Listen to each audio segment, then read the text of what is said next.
compellingness and how it works requires some understanding of our brains and how they were shaped by evolution. Our brains are a mix of old and newer processes that evolved at different times. They sometimes disagree on the meaning, importance, and value of things, and often we are clueless as to how we got our opinions. Often, we are attracted to something or repelled by it and don't know why, and the reasons we dredge up are confabulations, mere guesses about our underlying psychologies. The old brain is evolutionarily older. It's located near the top of the brainstem and the back of the head. We share much of its anatomy with other animals. It's a Rube Goldberg contraption, with special rules for this and not for that, all evolved, rather haphazardly, to help us survive and reproduce. It consists of a hodgepodge of specialized systems. In the front of our head is the new brain, which is a general-purpose learning and reasoning machine, and a system that tries to control the impulses of the older brain. It's a slow, deliberate planner and imaginer. Jazz improvisers quiet this part of their brain before performing. This part of the brain is not built to do specific jobs. Rather, it's built to learn to do, well, just about anything. Where the old brain looks different depending on where you look, the new brain, particularly the cerebral cortex, looks remarkably similar no matter where you look. We have an old brain for the same reasons all animals do. We have the new brain because our ancestors got into an intelligence arms race with each other. Because the old and new brains think with different rules, care about different things, and might even use different stores of knowledge, they often come up with different evaluations of the same situations. For example, there is a famous moral reasoning experiment run by psychologist Joshua Green that asks whether or not it is morally acceptable to pull a switch that will cause a train to kill one person rather than 5. This is a version of a problem first proposed by Philip Foot in 1967.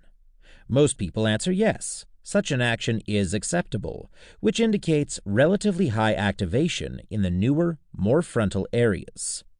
More emotionally salient problems, such as a version of the same problem that would require the pushing of a single person onto a track to save 5 people, show activation in the emotional, older parts of the brain.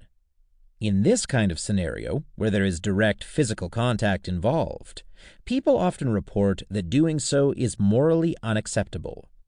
When the new brain pulls in the opposite direction from the old, you can literally be of two minds about something.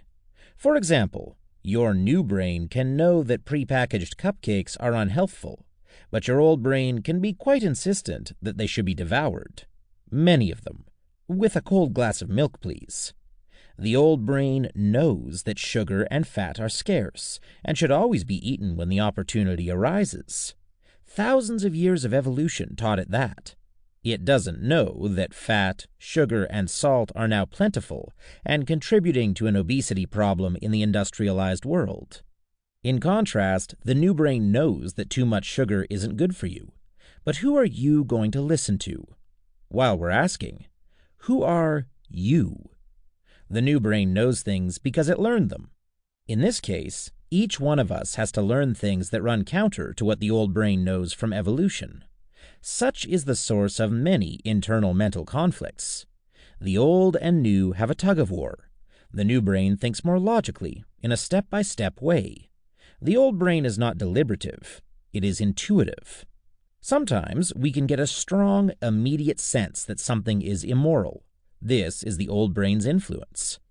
Then, when asked to explain it, we must engage our new brains, which struggle, often unsuccessfully, to apply what we believe about morality to justify the feeling.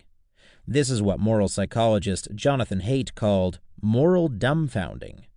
Similarly, when choosing an immediate versus a delayed reward, the emotional part of the brain, the old brain, is active when thinking about the immediate reward, as are the frontal areas, the new brain, for the delayed reward.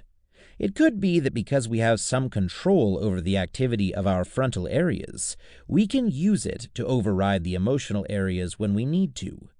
The everyday term for this would be resisting temptation. Because the old brain is better at